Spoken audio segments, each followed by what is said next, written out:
ఈరోజు నమస్కారం అండి అందరికీ.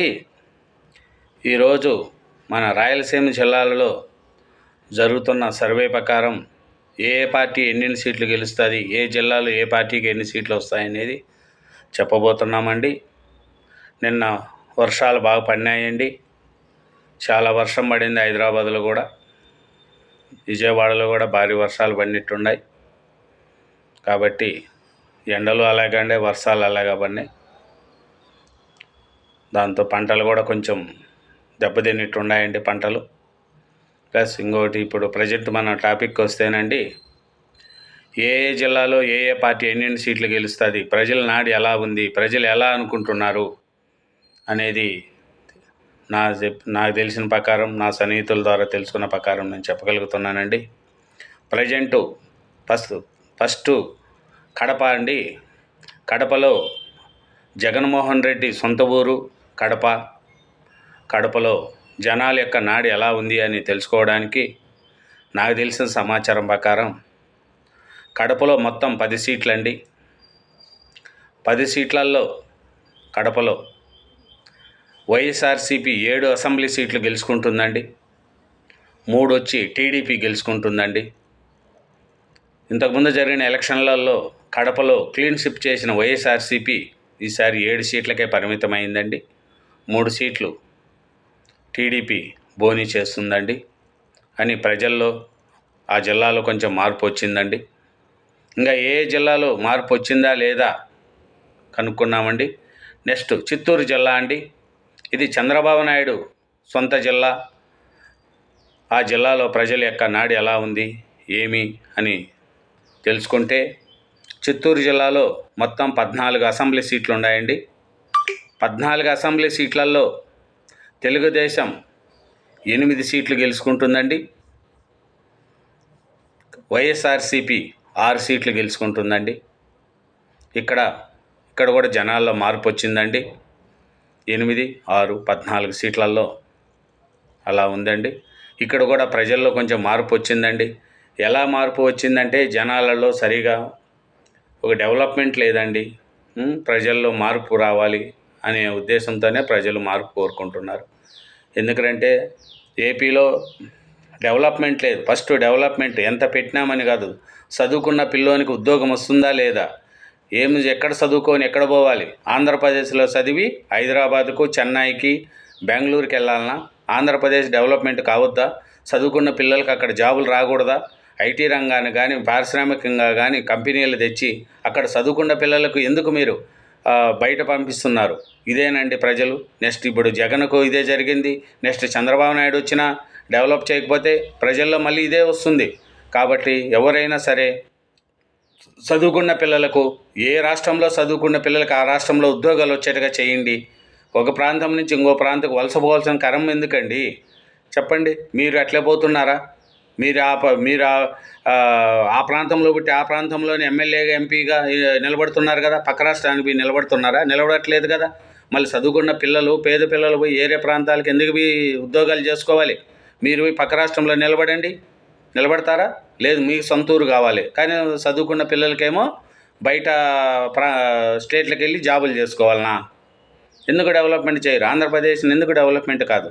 ఉద్యోగపరంగా మంచిగా డెవలప్మెంట్ చేస్తే ఎందుకు పోతారండి? చెప్పండి. కాబట్టి డెవలప్మెంట్ లేకపోతే ఇప్పుడు జగన్కు వచ్చిన మార్పే రేపు చంద్రబాబు నాయుడుకు కూడా వస్తుంది. దయవుంచి చెప్తున్నాను, ప్రజలకు మేలు చేయండి ఆశిస్తున్నారు. అందుకే మార్పు కోరుకుంటున్నారండి చంద్రబాబు నాయుడు గారు. కంపల్సరీ మీరు సీఎం అవుతారు. ఎందుకు? ప్రజల్లో మార్పు అనేది వచ్చింది. ఈ మార్పును మీరు మళ్ళీ 2 times 3 times కంటిన్యూషన్ చేసుకోవాలి. పోతూ డెవలప్మెంట్ చేసుకోవాలి. అప్పుడు చేసుకుంటే తప్ప జనాలు ఆదరించరు. ఏదో వచ్చినామా చేసినామా అంటే కాదు. ప్రజలకు ఫస్ట్ ఉద్యోగాలు కల్పించండి. చదువుకున్న పిల్లలకు, ఆడపిల్లలకు కానీ మగపిల్లలకు కానీ వాళ్ళు చదువుకున్న దగ్గర జాబును చూపించండి. ఐటీ రంగాన్ని డెవలప్మెంట్ చేయండి. కంపెనీలను రప్పించండి. ఎందుకు? ఆంధ్రప్రదేశ్లో భూములు లేదా, నీళ్లు లేదా, కరెంటు లేదా? అంత విశాలమైన ఆంధ్రప్రదేశ్లో విశాలమైన భూములు ఉన్నాయి, విశాలమైన ఖనిజ సంపద ఉంది, వెంకటేశ్వర స్వామి దేవస్థానం ఉంది. అంత పెద్ద పెద్ద దేవస్థానాలు, గుళ్ళు పెట్టుకొని, ఎయిర్పోర్ట్లు ఉన్నాయి. అన్నీ పెట్టుకొని కూడా మన ఆంధ్రప్రదేశ్లో పిల్లలకు జాబులు రాలేదంటే దానికి ఎవరు బాధ్యతలు చూడండి, ఆలోచించండి. ప్రజలారా ఆలోచించి ఓట్లు వేయండి. చంద్రబాబు నాయుడు గారికి అవకాశం ఇద్దాం. చంద్రబాబు నాయుడు గారు సరిగా చేయలేకపోతే మళ్ళీ జగన్కి అయితే ఇవ్వబడుతుంది. దయ ఉంచి చంద్రబాబు నాయుడు గారికి అవకాశం ఇవ్వండి, చూస్తారని. ఇప్పుడు వచ్చిన సర్వేల ప్రకారం నేను 2 జిల్లాలు చెప్పాను. 2 జిల్లాల్లో కూడా చంద్రబాబు నాయుడుకి ఎడ్జ్ ఉంది. చంద్రబాబు నాయుడు గారికి బాగానే ఉందండి. నెక్స్ట్ అనంతపురం అంటేనే ఒకప్పుడు టీడీపీకి కంచుకోట. అలాంటిది 2019లో మన జగన్ గారికి ఓట్లు వేశారు, డెవలప్మెంట్ అవుతుంది కానీ 5 ఏళ్ల పాలనలో అనంతపురం ఏమీ డెవలప్మెంట్ కాలేదు. ఒక పరిశ్రమ రాలేదు, సరిగా చదువుకున్న పిల్లలకు ఉద్యోగాలు రాలేదు. అనంతపురం పిల్లలు అయితే పాపము ఆంధ్రప్రదేశ్ పిల్లలు హైదరాబాద్కు స్విగ్గీలు ఈ జొమాటోల్లో తిరుగుతున్న ఓలా యూబర్ లాంటిలో పనిచేస్తున్నారండి. దయవుంచి వాళ్ళకి జాబులు ఇవ్వండి, పాపం ప్లీజ్ జాబులు ఇవ్వండి. ఐటీ రంగాన్ని డెవలప్మెంట్ చేయండి. ప్రతి ఒక్కరు ఇప్పుడు హైదరాబాద్ ఉందని మనం బతుకుతున్నామండి. ఇది హైదరాబాదే లేకపోతే ఆంధ్రప్రదేశ్ ప్రజలు ఎక్కడ పోవాలండి చెప్పండి. కానీ హైదరాబాద్ ఒక మాట ఒప్పుకుంటామండి, ఎట్లాంటి వాడు వచ్చినా బతకచ్చండి. హైదరాబాద్లో మంచి ప్లేస్ అండి, మంచి హైదరాబాద్ అండి. ఎట్లాంటి వాళ్ళు అయినా వచ్చా బతకచ్చు హైదరాబాద్లో. ఎక్సలెంట్ అండి హైదరాబాద్ అంటే. ఎందుకంటే ఎంతోమందికి బతుకుతున్నారు హైదరాబాద్ పుణ్యాన. కానీ హైదరాబాద్ ఎప్పుడూ బాగుండాలి, బాగా డెవలప్మెంట్ అవుతుంది. ఇప్పుడు కేసీఆర్ గారు డెవలప్మెంట్ చేశారు, తర్వాత వచ్చిన రేవంత్ రెడ్డి గారు డెవలప్మెంట్ చేశారు. అంతకుముందు చంద్రబాబు నాయుడు వచ్చాడు, ఆ డెవలప్మెంట్ చేశాడు, చాలా డెవలప్ చేశాడు చంద్రబాబు నాయుడు గారు, హైటెక్ సిటీ ఏదంతా కడుతూ. అట్లాగే తర్వాత వచ్చిన వైఎస్ఆర్ రాజశేఖర రెడ్డి గారు వచ్చారు, ఆయన డెవలప్ చేశాడు. అంతే తప్ప ఒకరు చేసింది కంటిన్యూ చేసుకుంటూ రావాలనే హైదరాబాద్ ఇంత డెవలప్మెంట్ అయింది. మెట్రో హైదరాబాద్ చాలా బాగా డెవలప్మెంట్ అయిందండి. కానీ ఆంధ్రప్రదేశ్లో మెట్రో లేదు, రాజధాని లేదు, ఏమీ లేదండి. చంద్రబాబు నాయుడు విభజన తర్వాత చంద్రబాబు నాయుడు సీఎం ఈ డెవలప్మెంట్ చేస్తే అమరావతిని నాశనం చేశాడు జగన్మోహన్ రెడ్డి. చెప్పండి. అందుకనే జగన్ల మీద చాలా వ్యతిరేకత ఉంది. ఇంకా రాను ఈ 5-6 రోజుల్లో కూడా ఇంకా ఫుల్ వ్యతిరేకత అవుతుంది.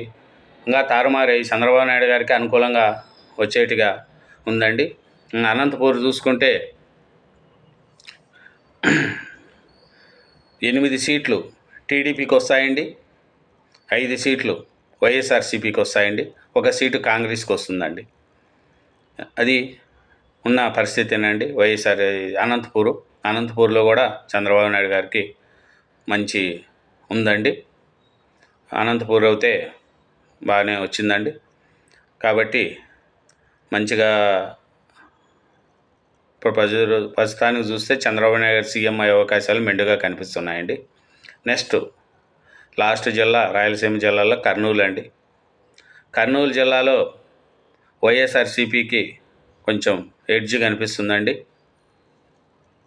అక్కడ పరిస్థితులను బట్టి చూస్తే టీడీపీకి 6 సీట్లు వస్తాయండి, వైఎస్ఆర్సీపీకి 8 సీట్లు వస్తాయండి. టోటల్గా చూస్తే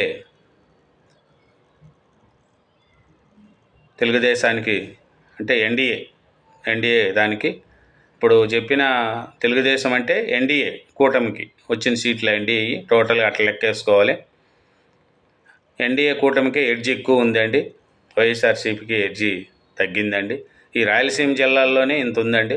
ఇంకా ఈ బయట జిల్లాలతో చేస్తే ఇంకా వైఎస్ఆర్సీపీకి చాలా సీట్లు తగ్గిపోతాయండి. దయవించి చెప్తున్నాను. ఈ అవకాశం ఇచ్చిన మీరు నా ఛానల్ని యాక్సెప్ట్ చేయండి. రాయలసీమ జిల్లాలలో ఈసారి తెలుగుదేశం అంటే ఎన్డీఏకి ఎడ్జ్ చూపిస్తుందండి. ఎడ్జికి సీట్లు బాగానే వస్తున్నాయండి. ఒకప్పుడు 49 సీట్లు గెలుచుకున్న వైఎస్ఆర్సీపీ 3 సీట్లకు పరిమితి అయింది టీడీపీ. కానీ ఇప్పుడు